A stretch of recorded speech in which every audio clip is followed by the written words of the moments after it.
ladies and gentlemen, our speaker is no other than the Dean on Faculty of Management and Development Studies of the University of the Philippines Open University, no other than Dr. Joanne Serrano.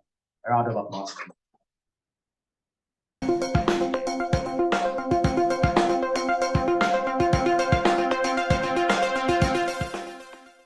Now, let me begin this pre-conference session by sharing the definition and characteristics of a micro-credential. So in the first part of this pre-conference, we will try to come up with a somewhat harmonized definition of micro-credentials. We should also be able to understand the role of micro-credentials in the global educational landscape, as well as how it applies to specific courses or programs in your university. So, but before we go to the definition of micro-credentials, let me just highlight that based on the 2023 EDUCAUSE Horizon Report Teaching and Learning Edition, micro-credentials is one of the 6 key technologies and practices that will have a significant impact on the future of post-secondary teaching and learning. It is important to point out that the topics of micro-credentials and the demand for learning relevant to the workplace have actually appeared in the Horizon Report for a number of years, and it may be reaching a tipping point in terms of maturity and momentum. So now, for the other 5 technology and practices, we have AI-enabled applications for predictive personal learning. You have heard in the video earlier about generative AI. The blurring of boundaries between learning modalities. There's HyFlex. And of course, supporting students' sense of belongingness and connectedness. We all know that the potential for artificial intelligence to become mainstream is growing. And one of the conference here in the TriCon, which will start tomorrow, which we're also organizing, focuses on education and AI convergence. And we also see the blurring of boundaries between learning modalities. And we all know that the COVID-19 pandemic has become the catalyst for this.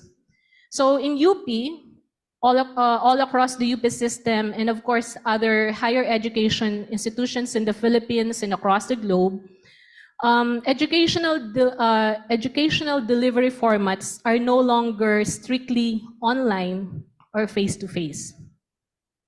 There's also a continued focus on learning modalities with increasing demand for flexibility from students. So students enrolled in a course can participate on-site, synchronously online, or asynchronously online based on preference of the students and the teachers. Now, this report also noted that running across these trends are ongoing issues related to climate change, political extremism and polarization, the ongoing rise of nationalism and other societal issues, all of which increasingly impact our daily lives. And one way for micro-credentials to help address these issues is to integrate all of these issues into the content as well as operations, such as reducing our carbon footprint and digital footprint. Now, micro-credentialing is not really something new. For decades, vocational schools have offered what could now be called micro-credentials. So these are in areas such as electrical plumbing, auto repair, and other technical skills. But the interest on micro-credential come and go depending on need and demand. And the hype over this practice somehow died down due to the lack of successful use cases. But the COVID-19 pandemic has ushered in a renewed interest in micro-credentialing. So in the global education landscape, micro-credentials is part of the transformation in higher education because of the rising demand for graduate outcomes that first support lifelong learning, that is dynamic and agile, refresh the current curricula, and engage the stakeholders, such as the industry, the sector, employees, etc. And the increasing interest in micro-credentials can be summed up in the following reasons. There is a need for fast and flexible solution to upskill and reskill various sectors. We have seen in various reports after the pandemic or during the pandemic, we are now seeing job titles which we have not even heard of before. So that's basically one of the major reasons to upskill and reskill the industry and the sectors. And of course, countries are faced with new economic challenges. Employers are more concerned about skills and competencies. There is lack of job opportunities for traditional job opening, and there is a need for industry-aligned skills and competencies, as well as the need for employment advancements and mobility in the career path. Now let us go back to the harmonization of the definition of micro-credentials. So micro-credentials is a form of professional qualification awarded as a result of such learning experiences.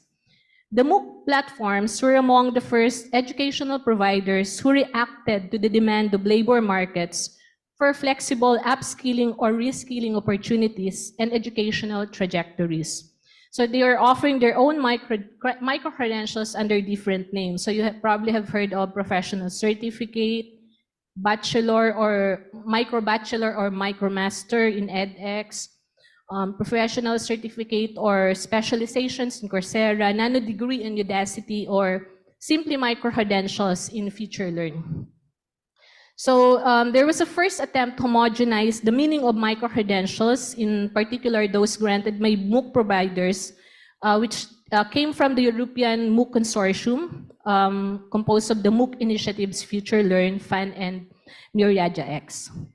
But at the same time, traditional education stakeholders, including universities and vocational education training providers, are actively entering this era. So in the past years, there is no universally recognized definition of micro-credentials. Policymakers, scholars, and educators have produced their own definitions and tried to advance scholarship in the area. But somehow, the increasing interest in micro-credentials has actually caused more confusion by adding another layer or element in the definition, thus causing a more varied interpretation of what micro-credentials is.